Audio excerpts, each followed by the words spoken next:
Here again. Your private business is your own. The constant struggle is over. Now there's a better way. It's HDIS. We home deliver bladder control products. We understand how you feel. For over 25 years, we've home delivered to many of the 20 million Americans who deal with incontinence. We offer all brands. We pay shipping and use plain, unmarked boxes. If we can help you or someone you care for, call for your free product sample pack and $45 in money-saving coupons. Our counselors will help you choose the right product. And unlike stores, we're always in stock. You'll get what you need. Satisfaction guaranteed. HDIS, the better way. For your free sample pack with your free catalog, $45 in money-saving coupons, and free product samples, call 1-800-905-9814. That's 1-800-905-9814.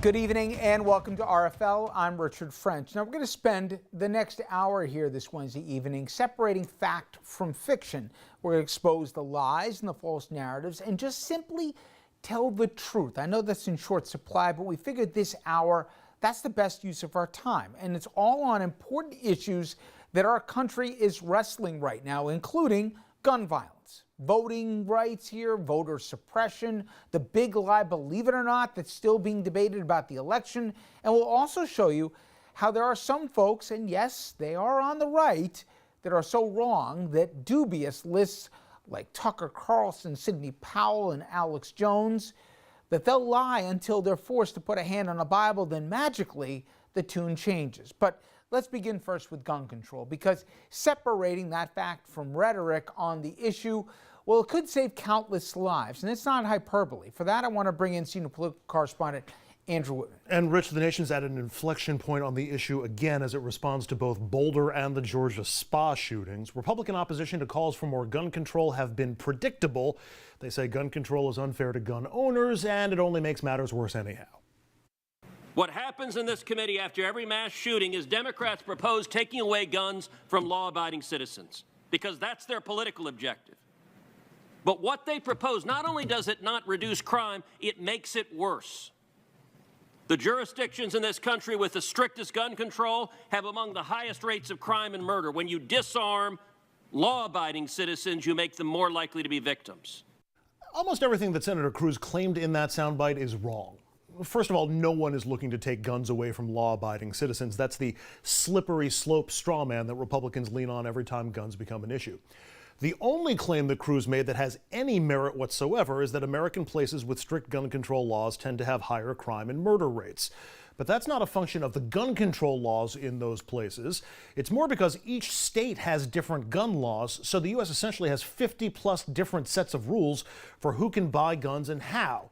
And study after study has shown us that the difference in state gun laws that leads to greater gun crimes. Here's how it works.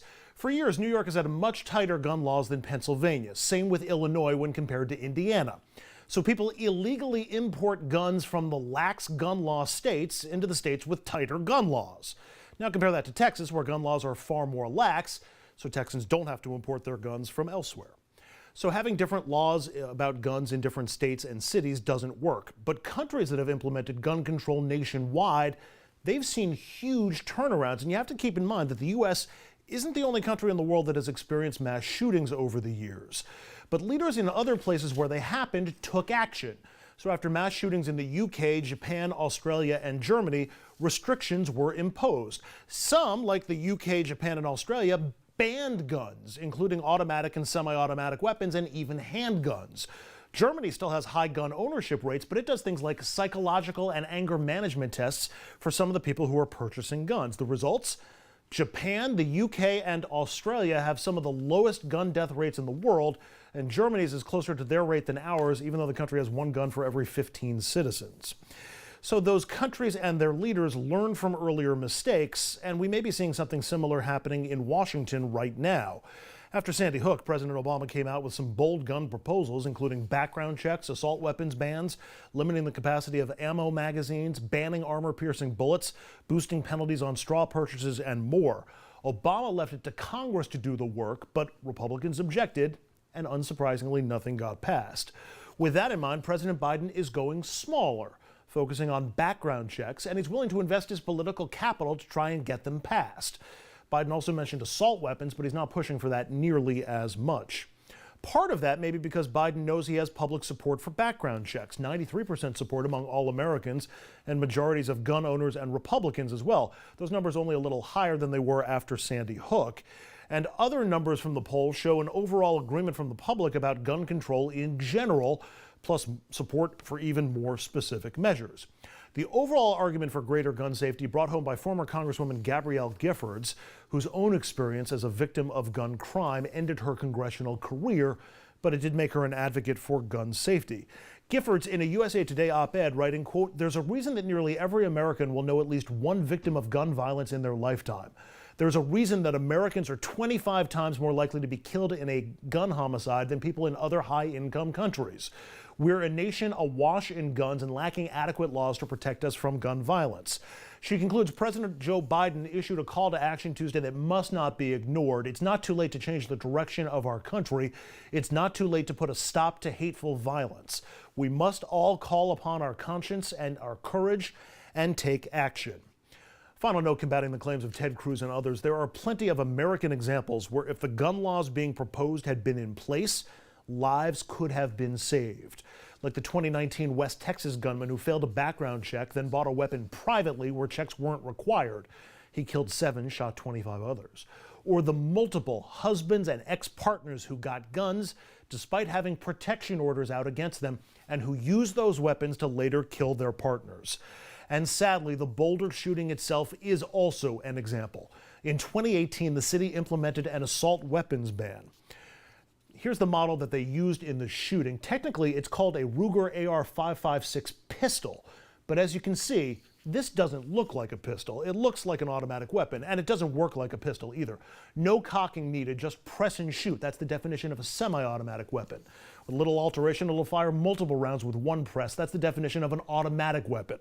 Like we said, Boulder outlawed assault weapons in 2018, but the NRA sued.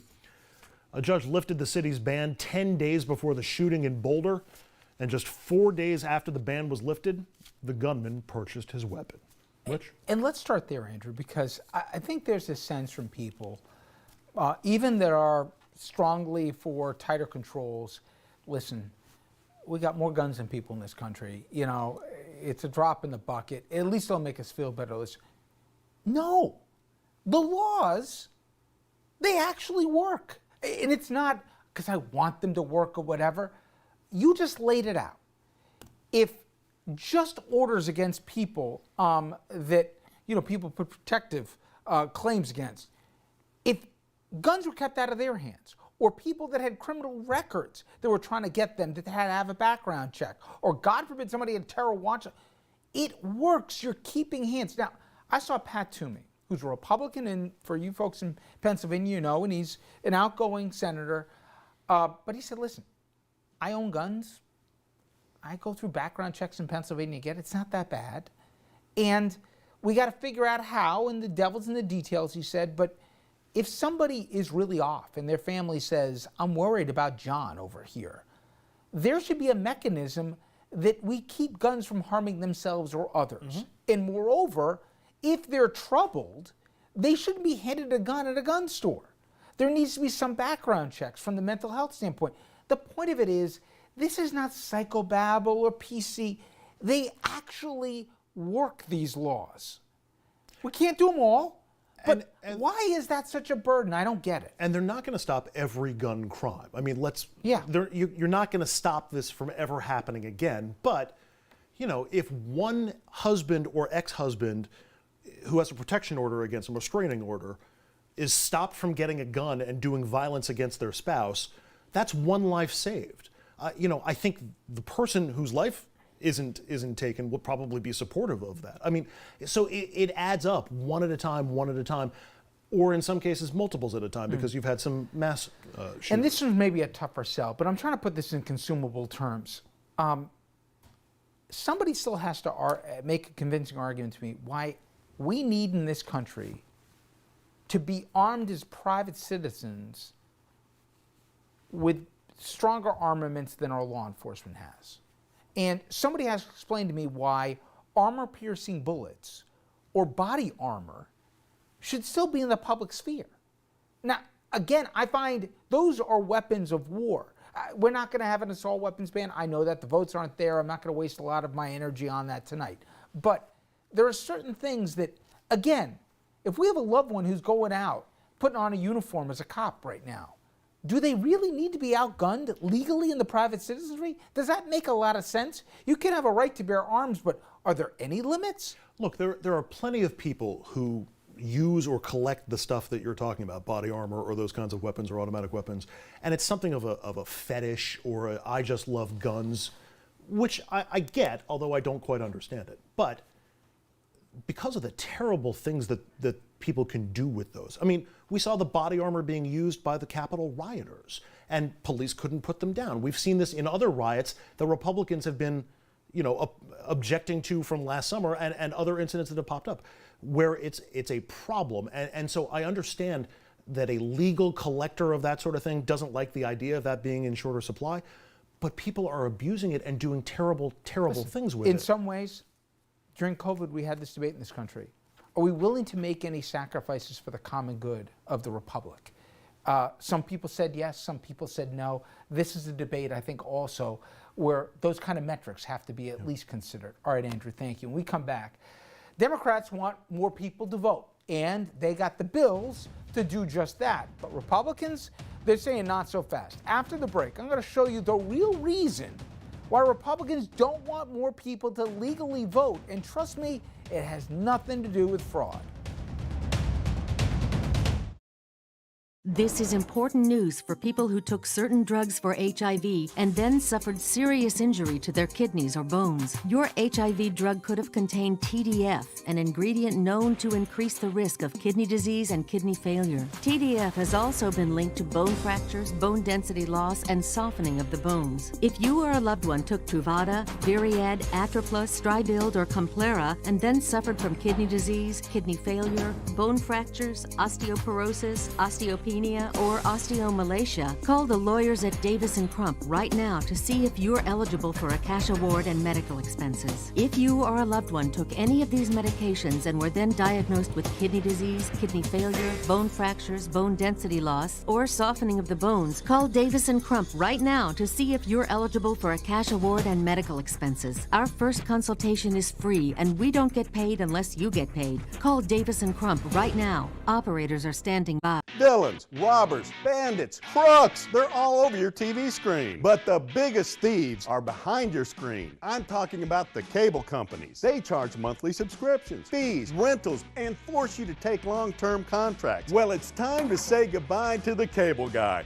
because now you can watch 4K Ultra HD broadcast TV for free. Introducing Clear TV's new 4K Ultra HD design, the Premium HD. Just plug it into your TV and start watching for free. You will instantly receive top-rated network shows, local news and weather, sporting events, and even Ultra HD 4K broadcast shows, all for free. Thanks to a federal government mandate, all broadcasters are required to transmit a digital TV signal through the airwaves. The new Premium Clear TV lets you bypass cable or satellite to bring network and 4K broadcast shows directly to your television. Retract the antenna to keep it small or extend them for maximum reception. Setup was so easy.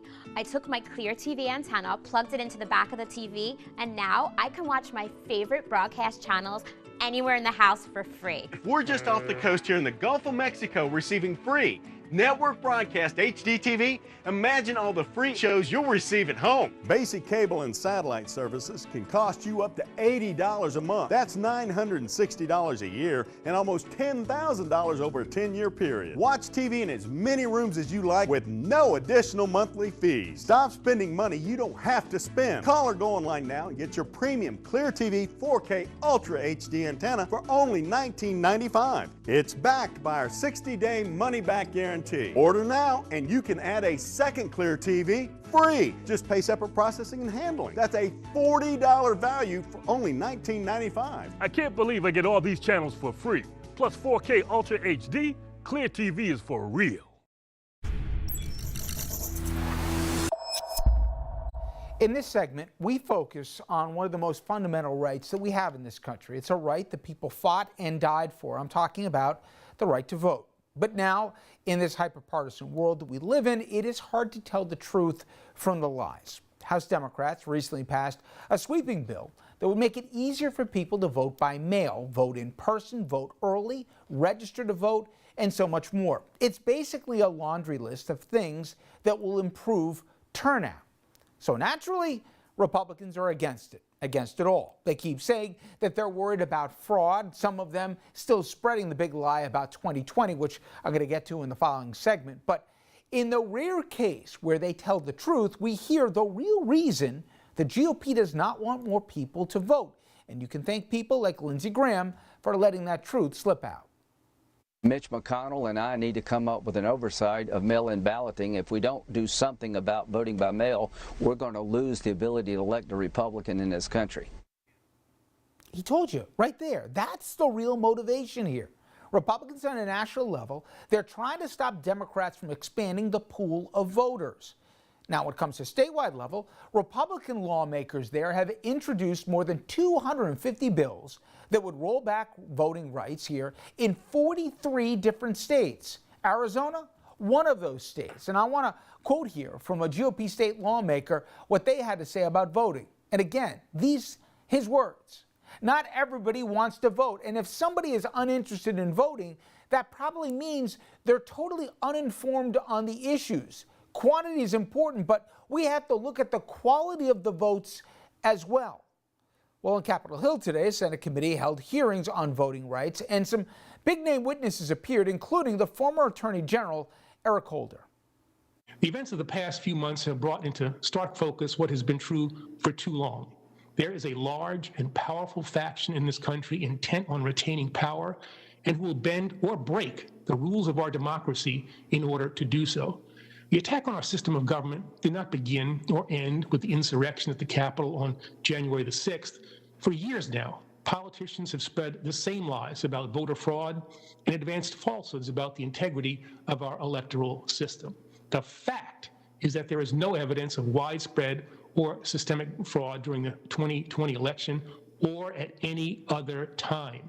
Yet state legislators around the country have used these baseless assertions as a pretext to introduce, as you've heard, more than 250 bills in 43 states that would restrict who can vote. This new wave of bills is the latest step in a decade-long project to systematically chip away or outright eliminate key protections for voters in a way that has undermined our representative democracy. Too many Americans, and particularly people of color, face discriminatory and onerous barriers to vote. Again, that's not really his opinion here. We know there's no fraud because we had 60-plus cases after November challenging it, and not one scintilla of evidence showed any fraud whatsoever. But despite all that, Republicans want no part of this Democratic push to get more people to be able to vote.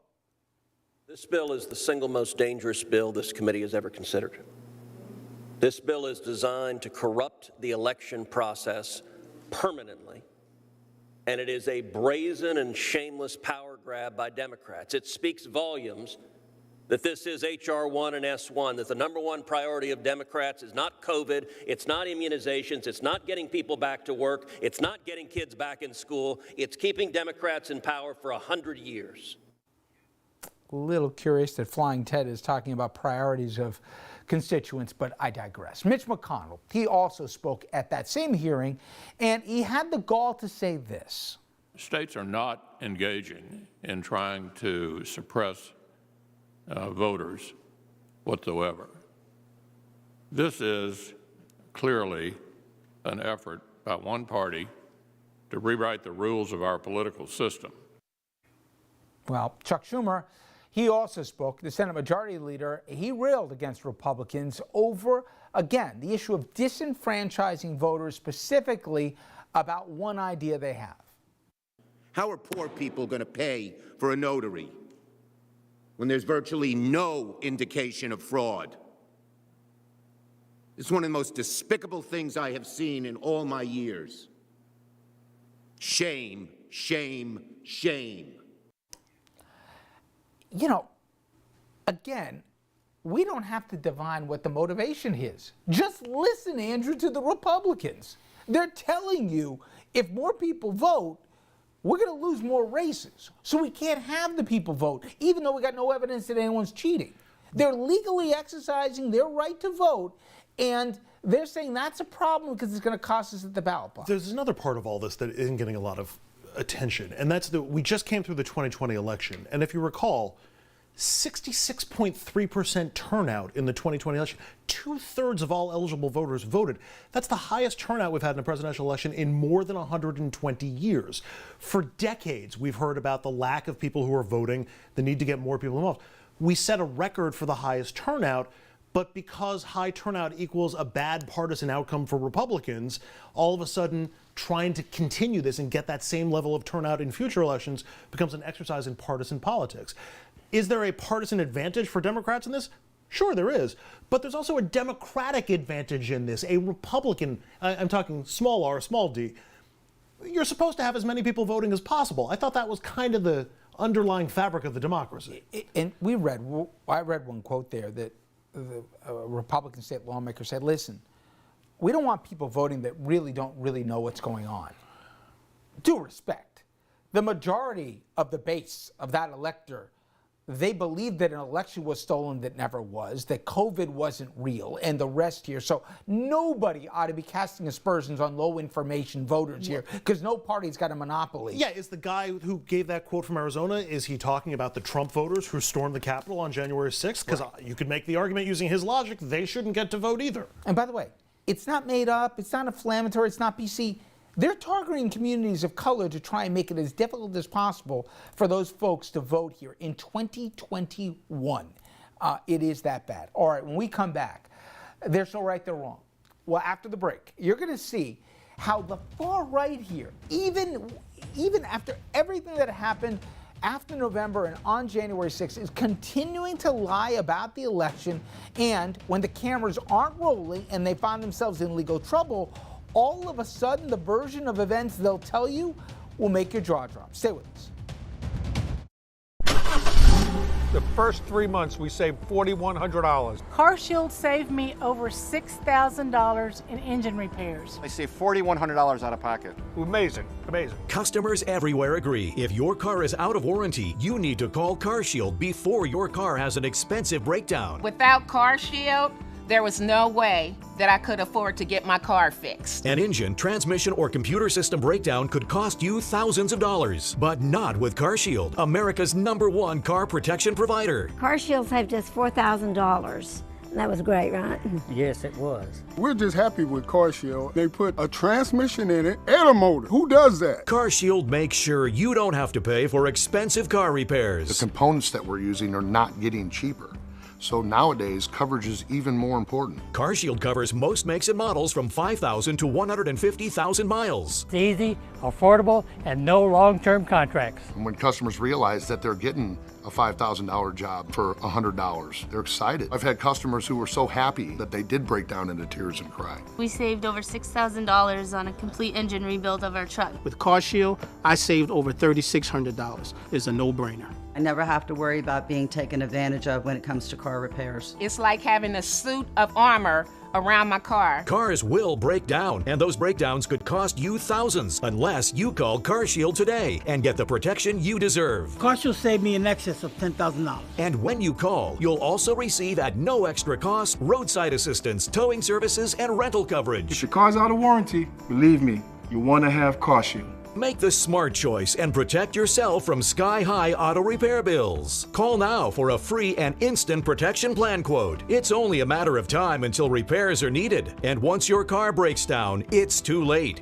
Call 800-858-4214, 800-858-4214. Attention. If you've had a hernia surgery after 2006 and suffered from serious side effects such as infection, chronic pain, organ damage, mesh shrinkage, or mesh migration, you could be eligible for financial compensation. Call the law offices of Wright & Schulte right now at the number on your screen, or visit meshjustice.com now.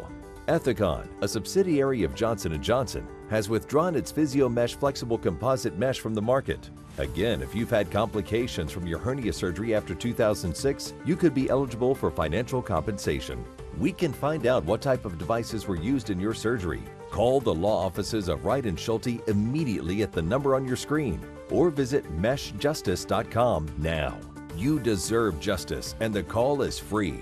And there is no fee unless we win your case. Call now for your free case evaluation. Again, call the law offices of Wright & Schulte immediately at the number on your screen or visit meshjustice.com now.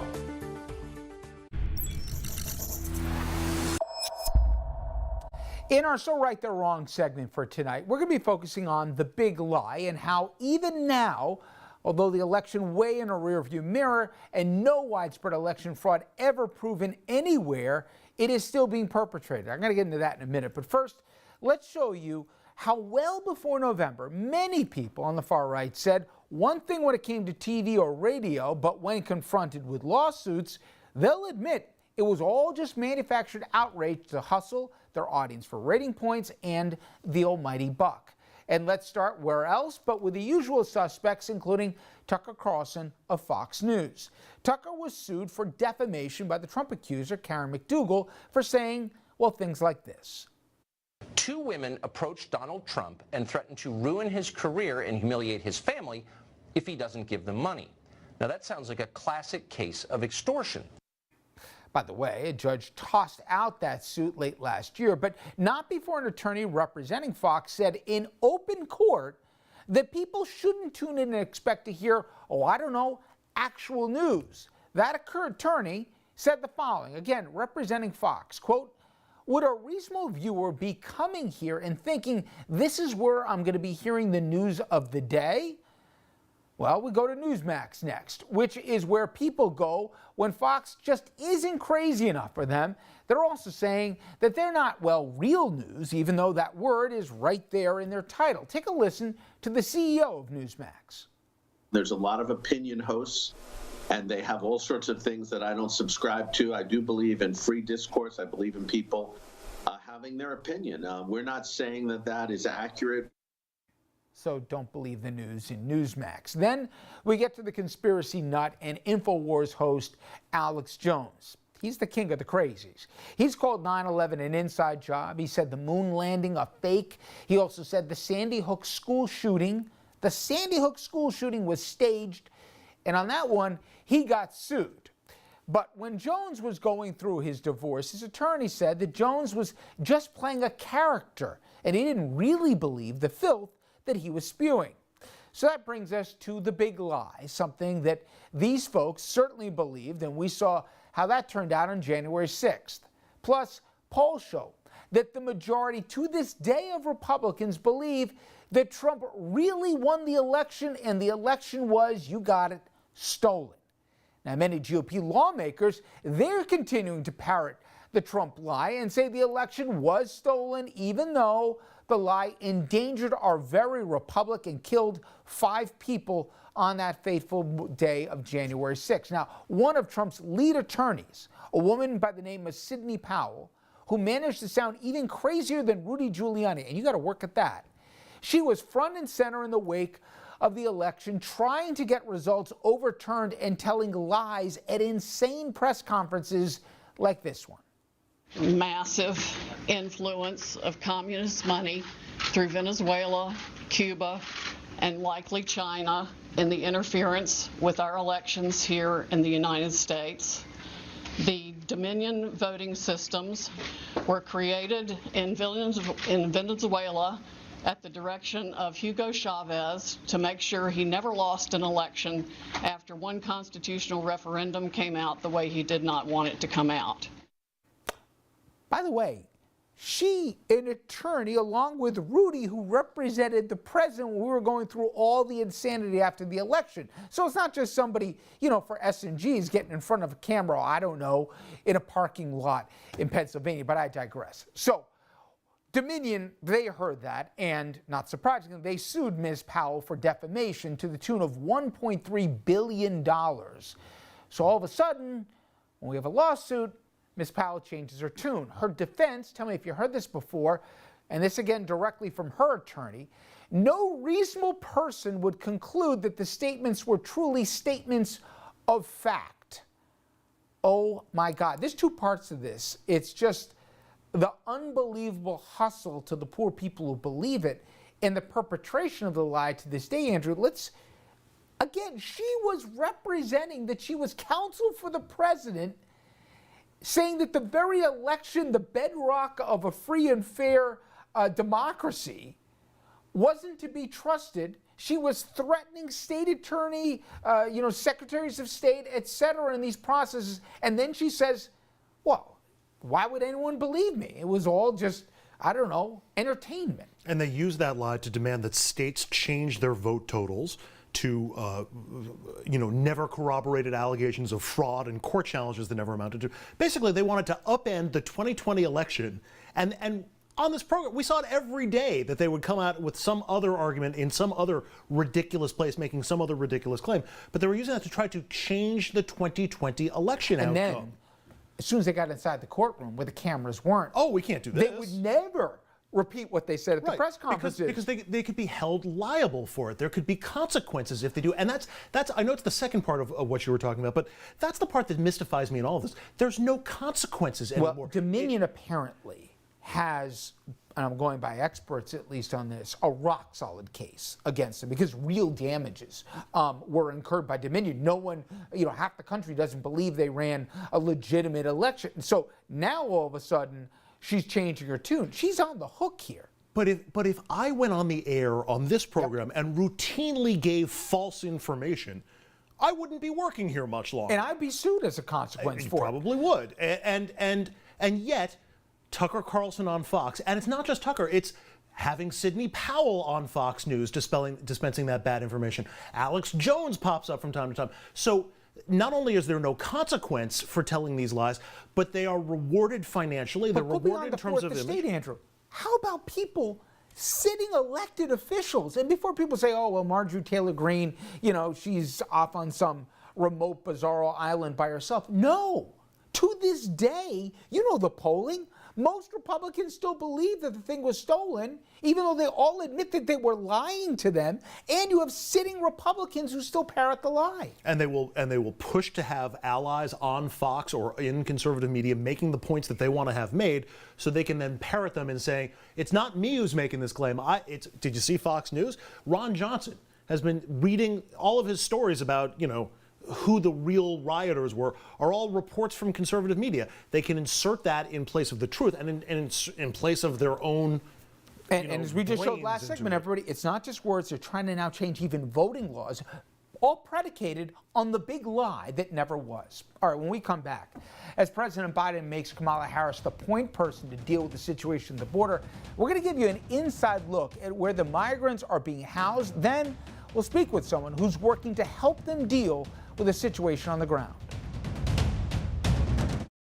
Attention timeshare owners. This is an urgent consumer alert from the Timeshare Exit Hotline, a national company specializing in helping consumers legally get out of their expensive timeshare contracts. We're offering you a way to legally get rid of your timeshare. So if you're fed up with the maintenance fees that keep on coming and want to learn if you can terminate your timeshare legally and permanently, call today. Even if you've tried before and were unsuccessful in getting rid of your timeshare, call today and see if we can help. We offer a complete 100% unconditional client satisfaction guarantee. Make this completely free call and learn how we can help you legally put an end to your timeshare nightmare once and for all. You have nothing to lose, so call right now to qualify and receive a free consultation. You can terminate your timeshare legally and permanently, but you've got to call now. Call the number on your screen today. It's a free call. Need life insurance? SelectQuote found Jacob, 40, a $500,000 policy for only $19 a month. And SelectQuote found his wife, Wendy, a $500,000 policy for only $17 a month. Our secret? At SelectQuote, we aggressively comparison shop up to 10 highly rated companies to find you the company with the best rates. Why pay more? Give your family the security they need at a price you can afford. SelectQuote. We shop, you save. This is important news for people who have taken Zantac or its generic ranitidine and then suffered from cancer. Zantac and generic ranitidine have been linked to cancers such as bladder cancer and kidney cancer. According to the FDA, Zantac and ranitidine contain NDMA, a known cancer-causing agent. NDMA has been linked to cancers of the bladder, kidney, colon, esophagus, liver, ovaries, pancreas, and other cancers. If you or a loved one took Zantac or ranitidine and were then diagnosed with cancer, call the lawyers at Davis & Crump right now to see if you're eligible for a cash award and medical expenses. Call the lawyers at Davis & Crump right now if you or a loved one took Zantac or generic ranitidine and were then diagnosed with bladder cancer, kidney cancer, or any of these cancers. Call now to see if you're eligible for a cash award and medical expenses. Our first consultation is free, and we don't get paid unless you get paid. Call Davis & Crump right now. Operators are standing by.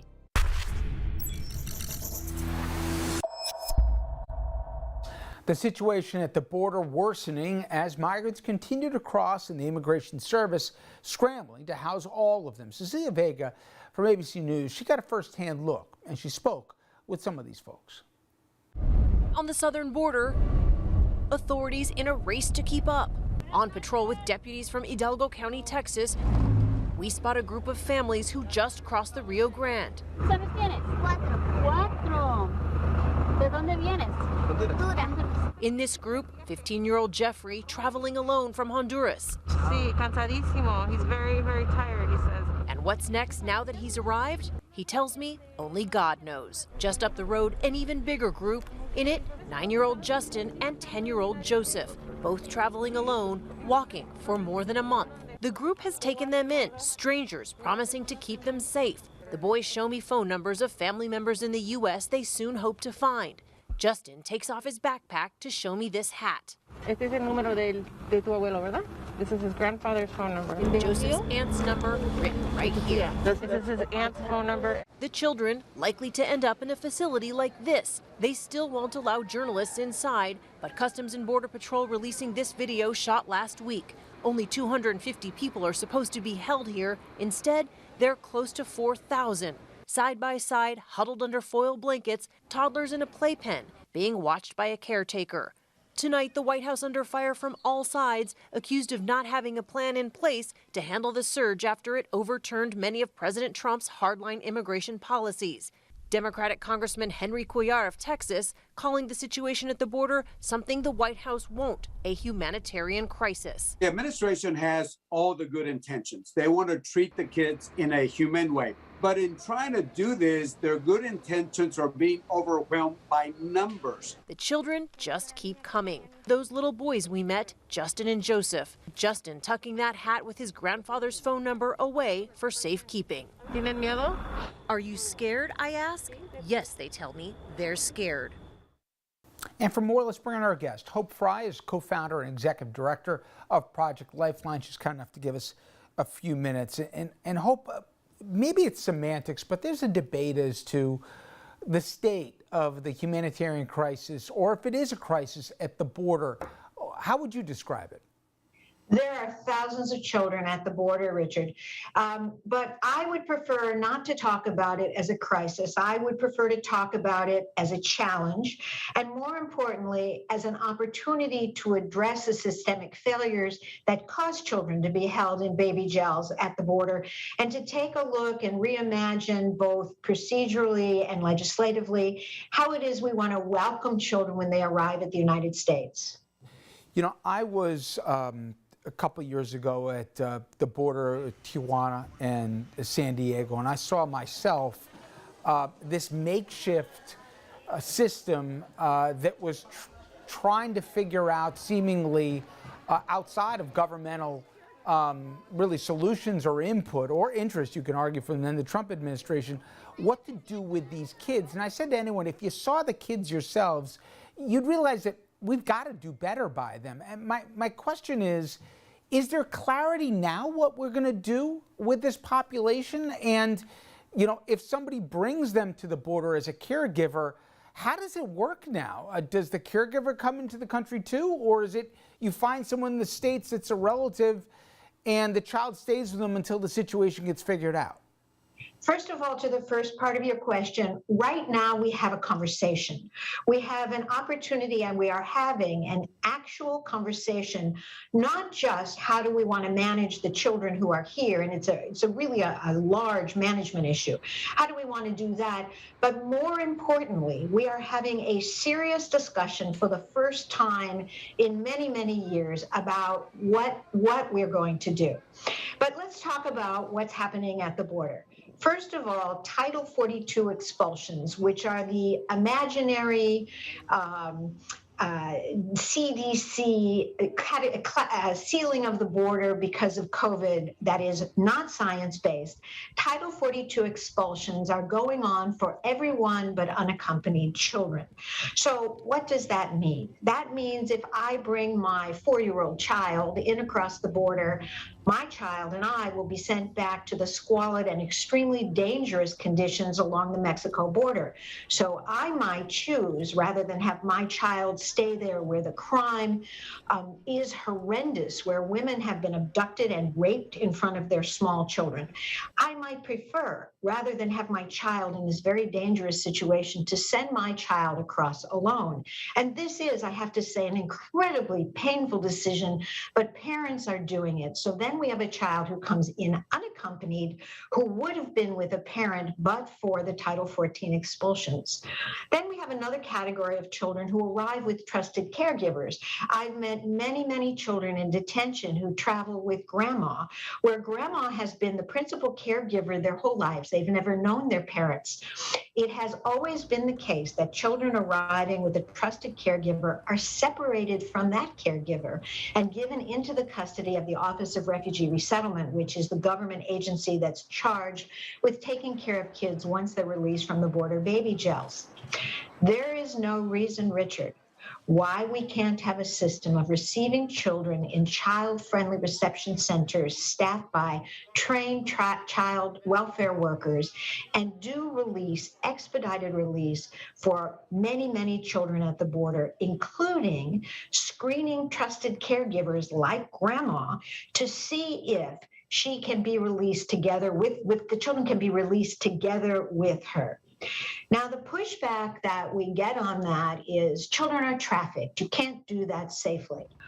We have the ability, through our excellent law enforcement that deals with trafficking and our excellent child welfare experts that work in the sex trafficking and trade industry, to meaningfully at the border screen trusted caregivers so that we can know through criminal records checks and sex abuse registry checks, which we can do right there at the border, screen for safety for sex trafficking. We can release children where there are no red flags, and we can do that, and we can do it safely. This gets children reunited and kept with family quickly, which is always going to be in their best interest. You know, Hope, is it a fair characterization to say, listen, the Biden administration's heart was in the right place, certainly coming from the previous one, but the head wasn't in that. They changed the policy, but they didn't put a system in place to accommodate the volume of people that were coming in, and then to turn around and say, don't come, don't come, don't come. Is there a legitimate argument that they should have foreseen the challenges that were happening before they changed the policy? I don't think that the policy has anything to do with the migration. Let's look, Richard, at the root causes of migration. Most of the migrants are coming from Central America. The situation in Central America right next to us is always going to be of concern to us. So what drives migration? Poverty drives migration. Poverty contributes to lawlessness, contributes to gang violence, to domestic violence. And when you have societies where civil society and civil order is lacking and you have no mechanism to control that, you have people running from danger. There's a compounding factor, and that's climate change. Climate change has been responsible for Iota and Eta, the two hurricanes that just ravaged Honduras. It's responsible for farmers not being able to grow crops. The spread of the pandemic with governments that have been unable to address that. All of these forces have propelled migration and will continue to propel migration.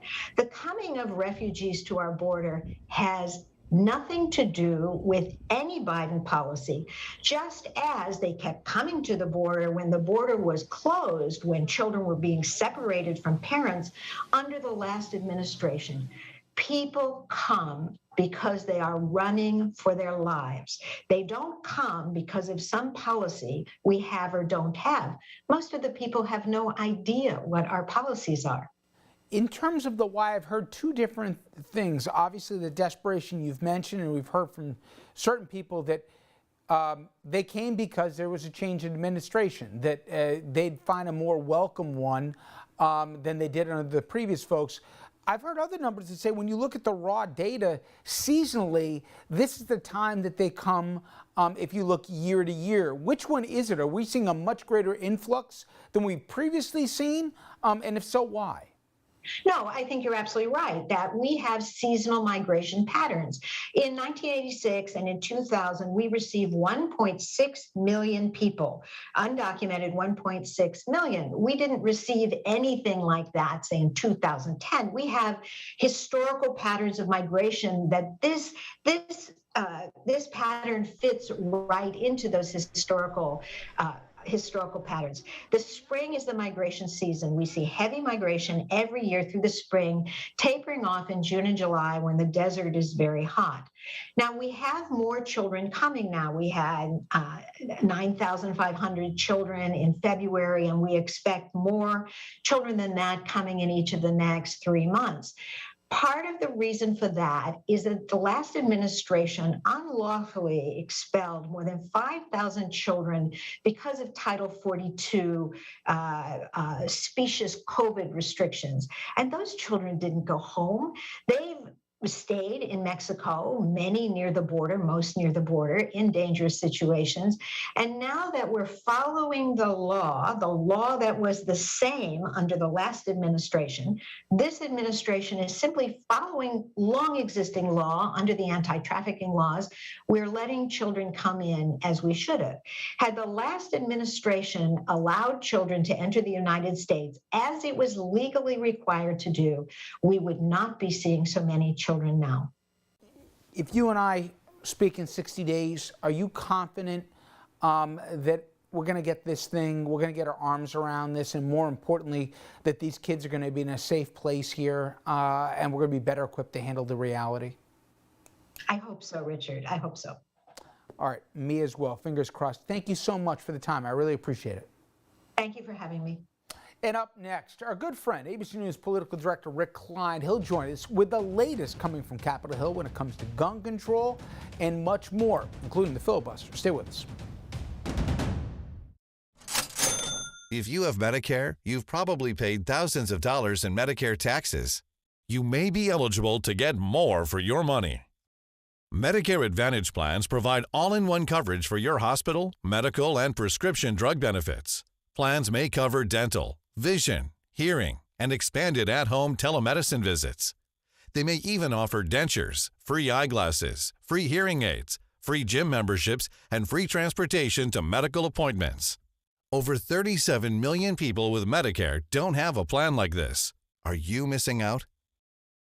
Call the Say Medicare helpline to check your eligibility. The call and help are completely free. You may be able to get all the benefits you want and need from one Medicare Advantage card. And that could simplify your life and wallet, too. You just need one card for doctor checkups, dental cleanings, eye exams, and more. You may be able to join a plan with $0 copays for doctor visits, $0 medical deductibles, $0 drug deductibles, and even $0 premiums. You may qualify to get up to $148 added back to your Social Security check every month. If you have Medicare, you may be eligible for a Medicare Advantage plan with extra benefits. But no one, I repeat, no one is going to give you these benefits automatically. Don't wait. You must call the number on your screen. We can search for affordable plans in your area that accept your current doctor and prescriptions. You've worked hard your entire life, so see if you're eligible to get the benefits you want and deserve. Call the Say Medicare helpline to speak with a U.S.-based licensed insurance agent. All callers will receive a free, no-obligation Medicare benefits review. Call 800-902-7507. That's 800-902-7507. Call now. Is your bathroom looking old and worn out? Want to update it, but you don't know where to start? Then let VCI Bath & Shower show you how to turn that old bath into an aisle of beauty and functionality. Remodeling our bathroom was a big decision for us. They didn't make a mess out of our house at all. And at the end of the day, we had a beautiful new bathroom. For a limited time, be one of the first 100 callers who schedule a free in-home consultation and receive $500 off. Factory-trained and certified installers made in the USA and discounts for seniors and military. At the top of the show, we discussed the battle over gun violence and whether or not Congress has finally got the guts to deal with this crisis. It's just one of the many things that sits on the president's plate right now. He is trying to deal with all these things simultaneously. Joining us now to discuss what is happening on the Hill with guns and much more, ABC News political director Rick Klein. Rick, let's start off on the subject of guns. We heard from the president yesterday and where this goes, if anywhere, in Congress. Because in microcosm, we may learn something about the filibuster. Is this going to be another example where 50 votes for the president will be enough and for Schumer, or is this thing dead in arrival because they'll never get to 60? Well, I'm not even sure it gets to 50 right now because of the calcified politics around gun control. But it is one of those issues that does appear that it's going to come to a head and force the Senate to confront some of its own rules and force Democrats to confront some of their own realities about what it means to have as narrow a majority as they do in both the Senate and the House. We've seen the movie before. We know that there just isn't a lot of wiggle room on the politics of guns and gun control. I don't see a lot of likelihood that this is a different moment. We know that President Biden's committed to it. He's been committed to it in the past, though. He was part of the efforts by the Obama administration 8 years ago to try to get the so-called Manchin-Toomey bill on background checks passed after Sandy Hook. So if you couldn't do it then, I think it becomes difficult even now. But we're going to have Democrats committed to trying to make something happen, to try to move some of this stuff along by executive action, if not by congressional action. But I think you're right in saying that this is one of those issues that you're going to have Senate rules come up against themselves. You know, I know how we have seen this movie before, Rick, but if it was strictly take the assault weapons ban off the table, just a background check, you know the numbers, 93% of Americans support this, including a majority of Republicans. Why is that such a tough political lift? Well, I think it's because it becomes seen as a stand-in for other issues around gun rights, and some of the bills get misconstrued in the public reckoning. I think it's too easy to say it's the stranglehold of the NRA. The NRA is in a weakened position these days, and we've seen some members of Congress elected to Congress by being proponents of gun control in more red or purple districts. So it's not that it's impossible, but I do think that there are cultural touchstones around the gun debate that get reignited every time we have one of these shootings. We know that there are the efforts, people get focused for that moment. I also think short attention span sets in, and while it always seems like in the moment, this moment is different, and to have these two horrific shootings in the space of about a week, the flags at the half-mast again at the White House, we're galvanized for the moment, but things dissipate. And that's been part of the playbook, and that's been part of the efforts by the gun lobby and a lot of their supporters to try to stop even incremental gun control measures from going through. I saw the Maureen Dowd piece this past weekend about the relationship that many of us imagined that was there with Biden and Obama versus one that maybe was closer to the truth. And then this Axios piece that apparently Biden is enjoying some of the comparisons between Obama and his nascent presidency now. But what are you hearing in terms of, did he take lessons from Obama that you should do all gas, no brake, do as much as you can? And also, if you do accomplish something, in the case of Obama, ACA, now the stimulus, don't hope that everybody figures it out on their own. Yeah, I don't think there's any question but that the people around Biden, if not the president himself, take that as one takeaway, that you have to go out and sell it. They've had a hard time breaking through with other extraneous events in the last couple of weeks, but that is a big note that they took from Obama. I also think the go big or go home message was heard loud and clear, that attempts to try to compromise and sand around the edges are often not repaid by the other side reaching out at all. And there are limitations to what you can hope to achieve in a bipartisan fashion. And that's been one of the goals that Biden is committed to, but he's seen it fall away a little bit. And I think when you see the price tags come out for $1.9 trillion on COVID relief, $3 trillion plus for infrastructure, I think it is a big note to say that you're not going to be punished for going big as much as you would be punished for trying to compromise where compromise isn't there. It might actually be also a lesson of the Trump years. You didn't see President Trump try to cut deals with Democrats to try to downgrade Republican conservative ideas or goals. And I think Democrats, now that they're in power, they want to press that advantage as well. Now, the situation's different, and not all Democrats agree with Biden that it should be a go big or go home strategy. But I do think that the lessons of Obama are still fresh in the minds of this president and the people that he surrounds himself at the White House. And finally, maybe most importantly, if I read the bookshelf right here, am I talking to a fellow Yankee fan here? Are we optimistic about the 21 season? I have to be, and as your director knows, I'm a Yankees fan through and through. Sorry, Ralph, I have to let that out. But the bottom line is that every year is the year for the Yanks, and it's been too long without a championship. So let's make it happen. There we go. Perfect note to end on. Rick, good talking to you as always. I appreciate it. Appreciate it. Thank you. And I'll be right back to wrap things up. Help. When you fall and can't get help, Help. You will lie on the floor for hours or days in constant, terrible anguish, which often results in a tragic outcome. But with Life Alert, one touch of a button can get you help fast. Don't worry, help is on the way. With any of Life Alert's 3 emergency systems, help can be summoned immediately, whether at home, I've fallen and I can't get up. in the bathroom, I've fallen in the shower. or on the go. Help! I'm in the park and I can't get up. And batteries never need charging. Life Alert saves a life every 11 minutes. For a free Life Alert brochure, call 1-800-215-6582. That's 1-800-215-6582. Call now. 1-800-215-6582. I didn't know some Medicare Advantage plans may pay for dental visits. Did you? I didn't know some Medicare Advantage plans may pay for transportation to my doctor. Did you? I didn't know some Medicare Advantage plans may pay to have my prescriptions delivered directly to my home. Did you? These and more are important benefits some Medicare Advantage plans may give you. So if you're eligible for Medicare, call us right now because you may be eligible to enroll in a plan with amazing additional benefits. Some Medicare Advantage plans may pay for services like these: dental visits, vision coverage, hearing coverage, home delivery of drugs, even gym memberships. Some plans may include no copays for many services and 0 deductibles. Don't wait to find out if you're eligible to enroll in a plan that may include some of these wonderful benefits you deserve. Call us right now. The call is free, the information is free, and there's no obligation. Make this free call now to learn if you're eligible to enroll in a Medicare Advantage plan that may include additional benefits you want. Call us right now. Mary and Shirley both need oxygen.